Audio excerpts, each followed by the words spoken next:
Alright guys, so today I'm going to show you a very rare bicep exercise. It's one of my favourites, especially for targeting the biceps in the length and range, so the long head of the bicep.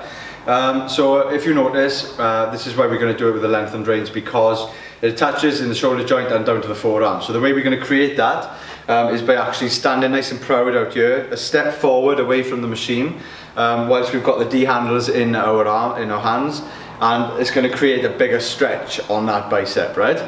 So I'm using D handles so that it's a lot easier for people's mobility, especially wrist mobility, and it allows you to get supination, so a fully contracted bicep. We don't want to keep our arms pronated or our forearms pronated, because we're not going to achieve a full contraction of the bicep. So what I'm going to do is, I'm going to pick out the D handles, I'm going to take it one step forward, so now my elbows are actually behind my body.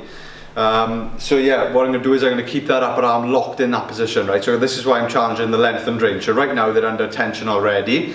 So now, without moving my elbow forward like this and curling up, that's not the aim of this exercise. The aim is to challenge them in the length and range.